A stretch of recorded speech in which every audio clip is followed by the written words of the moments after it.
നെഹമ്യായുടെ പുസ്തകത്തിൽ നിന്നുള്ള വായന. അധ്യായം 13. നെഹമ്യായുടെ നവീകരണങ്ങൾ. ആ ദിവസം ജനം കേൾക്കെ മോശയുടെ നിയമഗ്രന്ഥത്തിൽ നിന്ന് അവർ വായിച്ചു. അതിൽ ഇങ്ങനെ എഴുതിയിരുന്നു: അമോന്യരെയും മൊവാബിരെയും ദൈവത്തിൻ്റെ സഭയിൽ പ്രവേശിപ്പിക്കരുത്. ഇസ്രായേൽ ജനത്തെ അപ്പവും വെള്ളവും കൊടുത്ത് സ്വീകരിക്കുന്നതിന് പകരം അവരെ ശപിക്കാൻ ബാലാമിനെ കൂലിക്കെടുത്തവരാണവർ. എന്നാൽ ദൈവം ആ ശാപത്തെ അനുഗ്രഹമാക്കി മാറ്റി. നിയമം വായിച്ചു കേട്ട ജനം അന്യജനതകളെ ഇസ്രായേലിൽ നിന്നകറ്റി.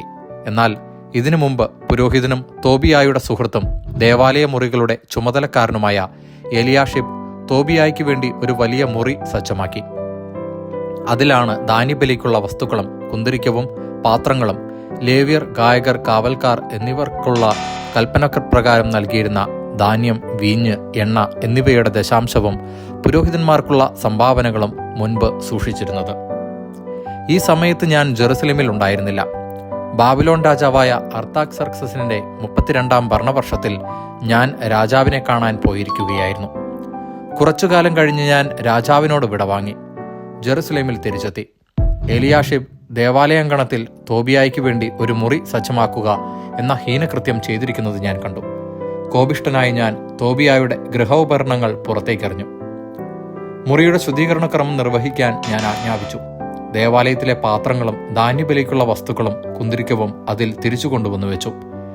ലേവ്യരുടെ ഓഹരി മുടങ്ങിയെന്നും ശുശ്രൂഷ ചെയ്തിരുന്ന ലേവ്യരും ഗായകന്മാരും താന്താങ്ങളുടെ വയലുകളിലേക്ക് പോയെന്നും ഞാൻ അറിഞ്ഞു.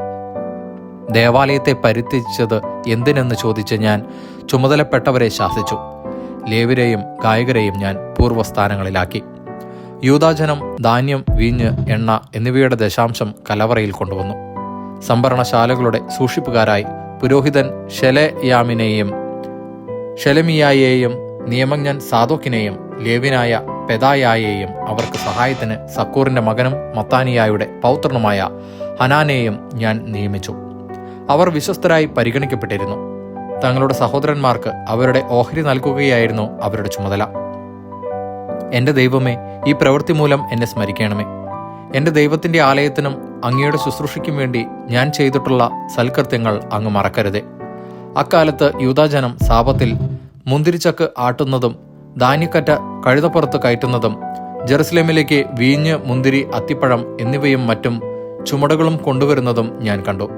അവ വിൽക്കുന്നവരെ ഞാൻ ശാസിച്ചു.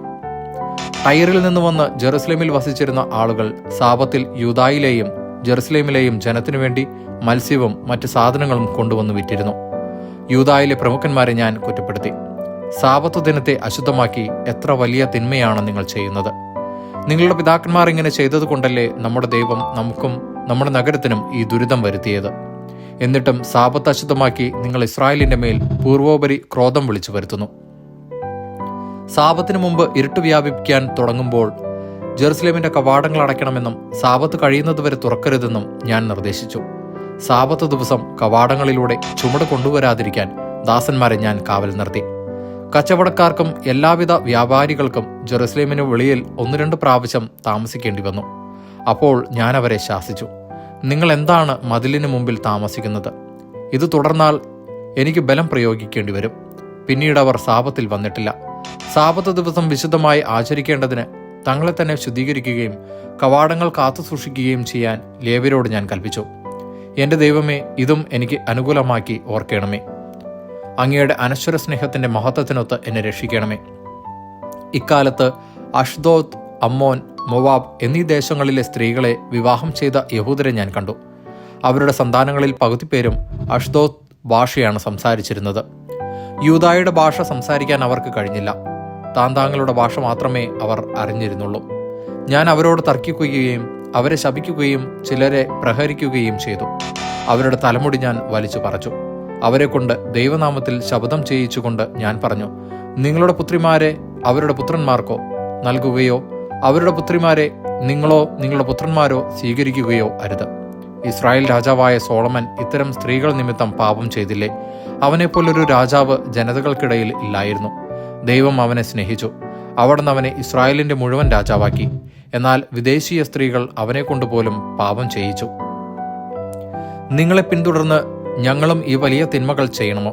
വിദേശീയ സ്ത്രീകളെ വിവാഹം ചെയ്ത് നമ്മുടെ ദൈവത്തോട് വഞ്ചന കാണിക്കണമോ?